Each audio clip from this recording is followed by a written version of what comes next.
જરા વિચારો, જો એક સાથે 1111થી વધુ ટ્રેક્ટરો ગુજરાતના હાઈવે પર ઉતરી પડે અને આખું પ્રશાસન છે એ એલર્ટ મોડ પર આવી જાય તો કંઈક બહુ મોટું થવા જઈ રહ્યું છે એવું લાગે છે. આ કોઈ સામાન્ય રેલી નથી મિત્રો, આ ગુજરાતના ઇતિહાસનું સૌથી મોટું અને આરપારનું ખેડૂતોનું આંદોલન છે. નમસ્કાર મિત્રો, અત્યારે જ્યારે તમે આ વિડીયો જોઈ રહ્યા છો ત્યારે મોરબી, સુરત, ભરૂચ અને અંકલેશ્વરથી હજારો ખેડૂતો પોતાનું ઘર-બાર છોડી, ખેતર છોડી અને ગાંધીનગર તરફ કૂચ કરી ચૂક્યા છે. રસ્તા ઉપર કડક નાકાબંધી છે અને ભરૂચમાં તો ખેડૂતોની અટકાયત પણ થઈ ગઈ છે. પણ એવો તે શું મોટો પ્રશ્ન ઊભો થયો કે ગુજરાતના ખેડૂતો જે શાંત ગણવામાં આવે છે તેઓને આટલું મોટું શક્તિ પ્રદર્શન કરવું પડ્યું હતું. આજે આ વિડીયોમાં આપણે આ આંદોલનની અંદરની દરેક વાત સમજીશું, જે કદાચ મેઇનસ્ટ્રીમ મીડિયા તમને પૂરી નથી બતાવી રહ્યું.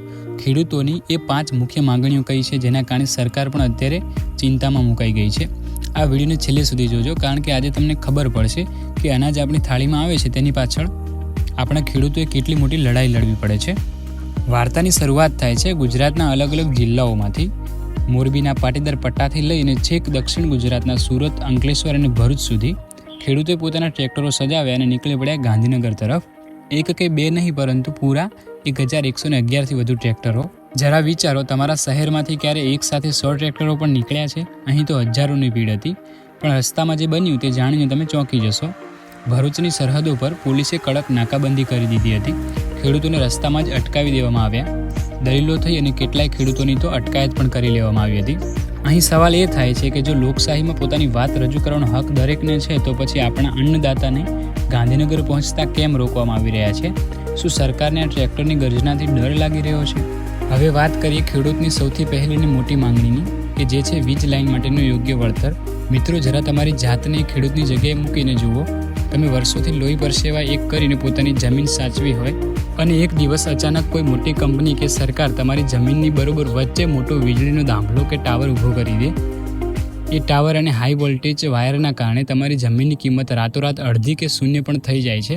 તમે ત્યાં કોઈ નવો પાક ન લઈ શકો કે ન કોઈ નવું બાંધકામ કરી શકો, અને એના બદલામાં જે વળતર મળે છે એ સાવ મામૂલી હોય છે અને બજાર કિંમત મુજબ પૂરતું વળતર આપો. શું આ માંગણી ખોટી છે? તમે જ કહો. બીજી અને ત્રીજી માંગણી છે MSP, એટલે કે ન્યૂનતમ ટેકાના ભાવની કાનૂની ગેરંટી અને ખેડૂતોનું દેવું માફ થાય. રોજ સવારે જ્યારે આપણે દુકાનેથી લોટ, તેલ કે શાકભાજી ખરીદીએ છીએ ત્યારે તેના ભાવ દર મહિને વધતા જાય છે. આ વાત સાચી છે ને? પણ જે ખેડૂત આ બધું રાત દિવસ એક કરીને પકવે છે તેને પોતાના પાકના સાચા ભાવ જ નથી મળતા. ખાતર મોંઘા થયા, બિયારણ મોંઘા થયા, ટ્રેક્ટરનું ડીઝલ મોંઘું થયું, પણ કપાસ અને મગફળીના ભાવ આજે પણ ત્યાંના ત્યાં જ છે.